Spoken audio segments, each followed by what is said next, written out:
Welcome back to TikTok Lock. At heto na ang inyong daily dose of showbiz trivia. Let's play! Sang Tanong, Sang Sabog! At heto na nga mga tiktropa ang alay natin today. Ang nagbabalik after a long hiatus. Angelica! Taray, kamusta ka naman, Angeli? Masayang-masaya na. Masayang-masaya. Paano yung masayang-masaya, Angeli? Ganon! wow, ang saya-saya. Ganon ang masaya, di ba? Okay, dahil ganyan ang energy mo. Angeli, magpapasabog ka na ba? Magpapasabog na! Ayun. Okay, umupo ka na muna dyan. At ito, makinig ka mabuti sa iyong mga katanungan. Heto na ang iyong unang Sang Tanong. Sang Sabog! Eto, ayon kay Ruru Madrid, anong boy group ang secretly ay iniidolo niya? A, SB19. I love kong SB19. Love you, SB19. Hello, Stella. I love you. Or B, BTS. Eto, Yes, eto ang na. tanging nakakaalam ng kasagutan, Eto. walang iba kundi si Eto Hailey. talaga Yes. legit Alam na. mo, Angeli, isa si Ruro sa mga nakipaglabanan dun sa ticket war sa BTS. Totoo Kasama yan. ako doon. Ayan. Totoo. Ang ibig sabihin ng BTS, Bangtan Sonyeon dan sa mga hindi po nakakaalam. Yes. And si Ruro, nakita ko, nag-send siya sa akin ng message nung nakakuha siya ng Nakascore ticket. siya ng ticket. Para sa next Year na concert na kung saan Yes. sold out na. Sold Oo. out! Tandaan mo yan, hindi ka na Wag mo makakabili. akong tinuturo. Yes, mahirap talaga makascore Hindi ng ka- ticket. And sobrang proud ni Ruru, shinare niya sa Instagram. Correct. Oh, naiyak pa si Ruru. Ang laki ng kinuha, yung pinakamahal yung kinuha niya. Yes, diba? Yung sound parang check, may- oo. 25,000. Oh, yung soundcheck pa lang yun. Si Ruru Madrid, ang pinakamalaking fan talaga ng SB19. Alam mo kung bakit? Alam mo kung ano sa nakatirian? Ang address, number 19 Campanilla Street sa Quezon City. Quezon City, bakit SB19?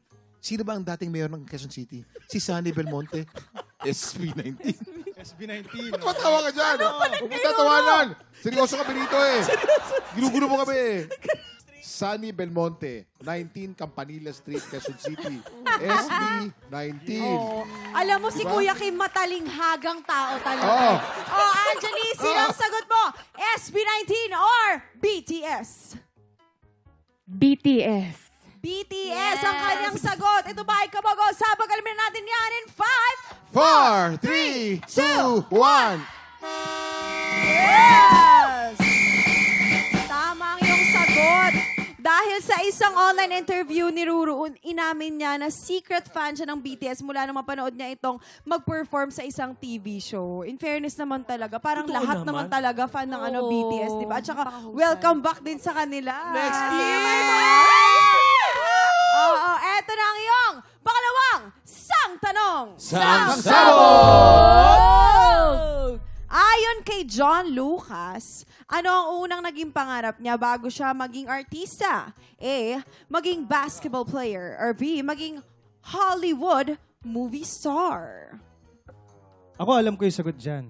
Kasi bilang isang artista, ako kasi ang original na gusto kong maging talaga, piloto. So nakausap ko si John.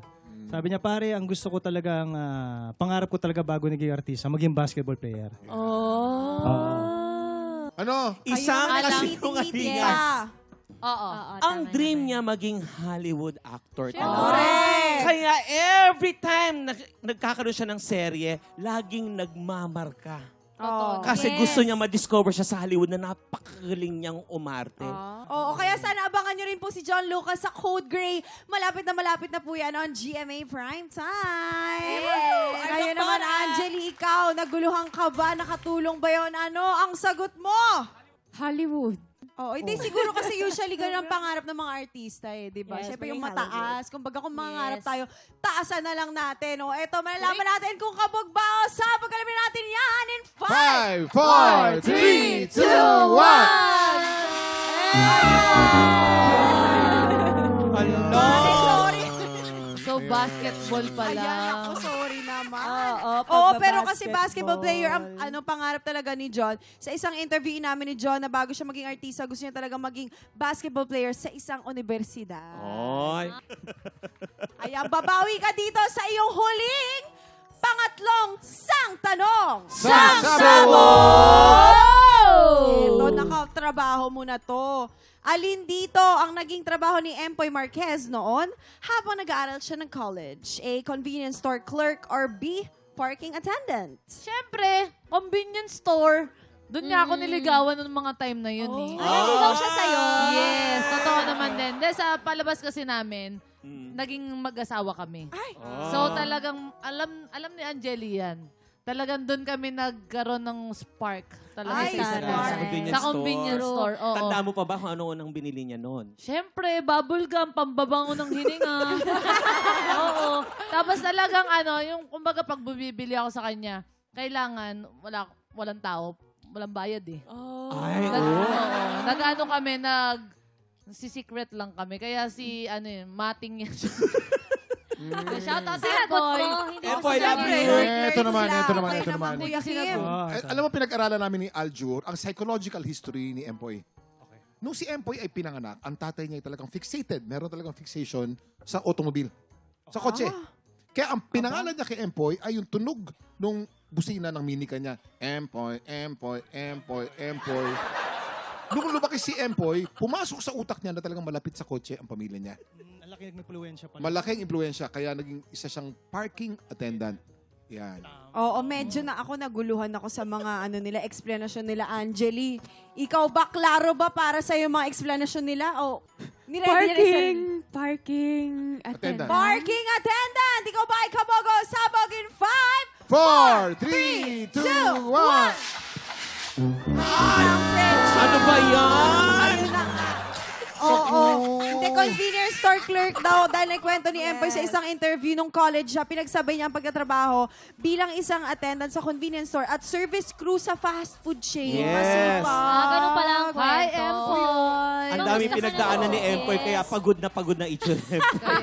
I love you, Empoy. I miss you. Miss Yes! you. Angeli, kamusta naman ang pag-upo mo sa Buwisit Blaster? Oo, Okay ka lang, ha? Nakakakaba. Parang hindi na siya. Ano bang nilagay niyo dun sa ano?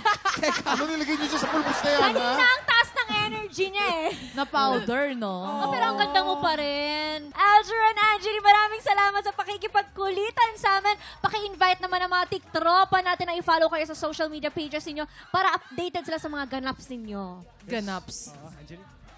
Gentleman ka talaga, Brad. Oh, go. Abangan niyo po ang show namin, Viva Max All-Star Celebrity, this coming August 16. It'll be held at Araneta Coliseum at sana po supportahan niyo po kami lahat. Araneta. Maganda yan. Concert. Wow, malaki yan, ha? Oo. Aljur, may concert ka rin. Sana. Uy, Pero, maraming concert din si Aljur. Mahilig mag-gig yan sa mga iba't ibang Rocket! Yes. Pero ako ngayon, meron akong excited na sobrang saya ko talaga na natanggap tong project na to. I'll be playing the role of Lapu-Lapu. Uy. Oo, nagkaroon ng sariling production yung sa Cebu. It's called Bisaya Flix under Elcid Camacho. I'll be portraying Lapu-Lapu. So, historical. Yes. So, Bagay sa'yo. salamat. Kaya, excited ako dyan. Congrats. Maraming salamat. Thank you very much, Aljur. And of course, thank you very much, Angeli. Up next, papapwesto na natin ang mga inampalan kasi narinig yung rehearsal kanina, parehong pasabog Ay, yung mga oo. lalaban sa atin today. Grabe. Tutok lang dahil tanghalan ng kampiyona sa pagbabalik ng TikTok!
Tik Tropa! Pinanood mo hanggang sa dulo itong video na to? Very good ka!